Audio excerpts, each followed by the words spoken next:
अभी हम लोग क्लास में विद्युत इलेक्ट्रिक करंट में जो इलेक्ट्रोस्टैटिक्स की क्लास किए हैं, जो लेक्चर नंबर 3 हो चुकी थी क्लास, अब लेक्चर नंबर 4 की क्लास हो रही है सारे बच्चों की।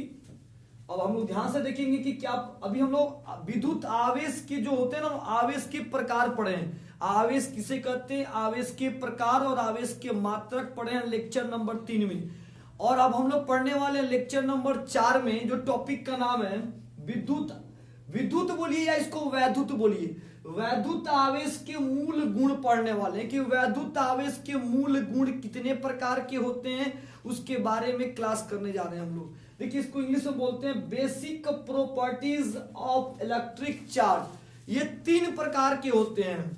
इलेक्ट्रोस्टैटिक्स में जो हम लोग क्लास कर रहे हैं, हम लोग चैप्टर में फिजिक्स में वैद्युत आवेश के बारे में, वैद्युत आवेश के 3 प्रकार के मूल गुण होते हैं, जिसका नाम है पहला नंबर में विद्युत आवेश का संरक्षण, जिसको इंग्लिश में बोलते हैं कंजर्वेशन ऑफ इलेक्ट्रिक चार्ज बोलते हैं।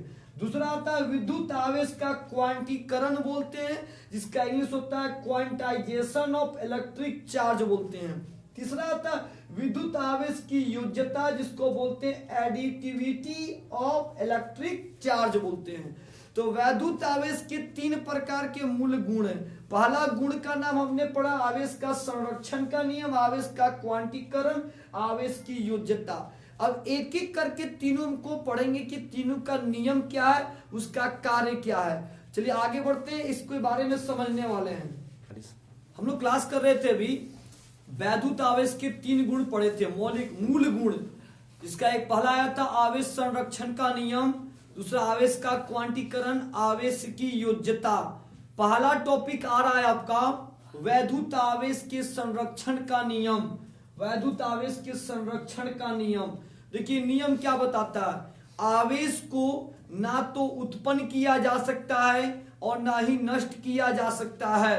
यह यूनिवर्सल सत्य है, याद रखेंगे सारे बच्चे। देखिए बहुत टॉपिक बोर्ड पे लिखा नहीं जा सकता है, उसको समझाए जाते हैं, उसको गौर से सुनेंगे। आवेश को ना तो उत्पन्न किया जा सकता है और ना ही नष्ट किया जा सकता है, यह सार्वत्रिक क्या है, सत्य है। इस बात को दिमाग में सारे बच्चे कैसे रखेंगे। अब देखते हैं इसकी परिभाषाएं क्या कहती हैं। किसी भी विलगित निकाय में, देखिए विलगित निकाय का मतलब क्या होता है, या कोई सोचेंगे विलगित का मतलब क्या, आइसोलेटेड सिस्टम बोलते हैं इसको इंग्लिश में। इसका मतलब होता है आवेश को ना तो उत्पन्न कर सकते हैं और ना ही नष्ट कर सकते हैं। एक लाइन में समझ में आ गया होगा। निकाय में आवेश की कुल मात्रा नियत रहती है। नियत का मतलब क्या हो गया अभी बताएं। आवेश को ना तो उत्पन्न कर सकते हैं ना ही नष्ट कर सकते हैं, याद रखिएगा। इसे आवेश संरक्षण का नियम कहते हैं। ये भी लिख सकते हैं एग्जाम में कि आवेश संरक्षण का नियम, आवेश को ना तो उत्पन्न किया जा सकता है ना ही नष्ट किया जा सकता है, यह सार्वत्रिक सत्य है, इसलिए इसे आवेश संरक्षण का नियम कहते हैं। अब देखिए इसको हम मैथमेटिकल थ्रू से कैसे इसको इंडिकेट करते हैं। यदि किसी विलगित निकाय के तंत्र में, तंत्र माने सिस्टम बोलते हैं, सिस्टम में 2 पिंड, मान लीजिए 2 पिंड मेरे पास है, 2 पिंड हो गए, 2 पिंड पे आवेश Q1, ये मान लीजिए इस पे Q1 है और इस पे Q2 है। इसमें परस्पर अभिक्रिया, दोनों में अभिक्रिया मतलब घर्षण होंगे। अभिक्रिया के फलस्वरूप Q3 और Q4 हो जाता है। तो अभिक्रिया के बाद ये Q3 हो जाएगा, ये अभिक्रिया के बाद क्या हो जाएगा, Q4 हो जाएगा। एक Q3 एक Q4 हो जाएगा आपका।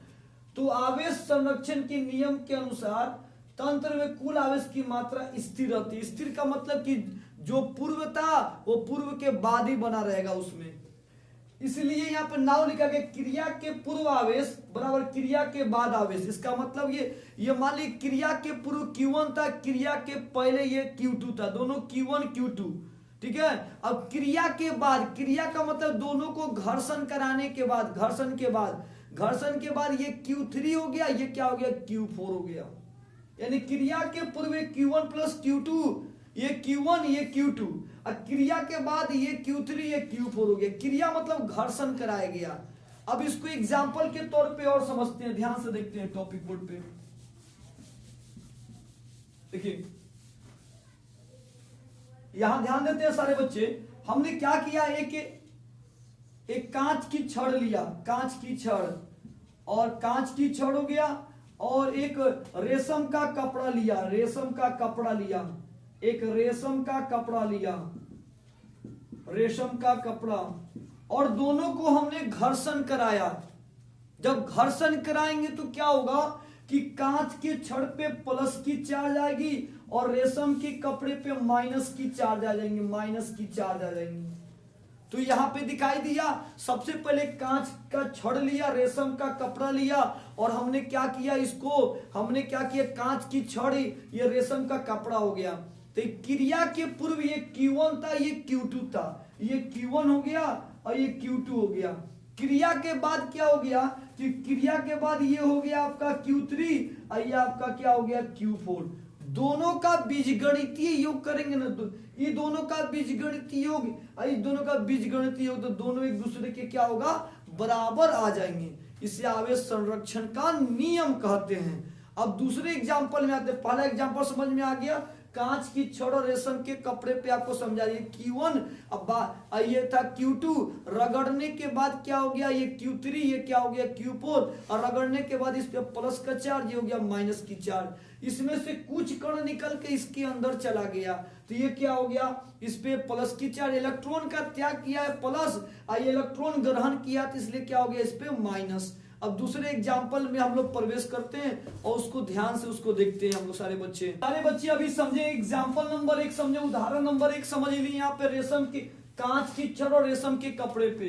अब देखिए उदाहरण नंबर 2 पे ध्यान देते हैं हम लोग सारे बच्चे। देखिए उदाहरण नंबर 2 क्या कर रहे हैं, हम लोग क्या कर रहे हैं, इलेक्ट्रॉन को ले रहे हैं, इलेक्ट्रॉन और पॉजिट्रॉन को ले रहे हैं, दोनों को एक दूसरे के संपर्क में ला रहे हैं और देखते हैं कि दोनों में क्या होता है। देखिए इलेक्ट्रॉन पे क्या होता है ना कि इलेक्ट्रॉन और पॉजिट्रॉन पे विपरीत आवेश होते हैं, मतलब एक पे प्लस का होगा तो एक पे माइनस का होगा। तो इलेक्ट्रॉन पे माइनस का आवेश होता है और पॉजिट्रॉन पे प्लस का आवेश होता है। दोनों एक दूसरे के संपर्क में आते हैं तो बहुत सारी ऊर्जा की राशि मुक्त होती है और ये दोनों नष्ट हो जाते हैं और ऊर्जा उत्पन्न करते हैं। इसको गणितीय रूप से दिखाते हैं कि गणितीय रूप में कैसे होते हैं। देखिए हम इलेक्ट्रॉन को लिए प्लस पॉजिट्रॉन को लिए, और दोनों जब एक दूसरे के संपर्क में आते हैं तो ये गामा किरण का निर्माण करते हैं। 1.02 मिलियन इलेक्ट्रॉन वोल्ट ऊर्जाएं उत्पन्न होती हैं।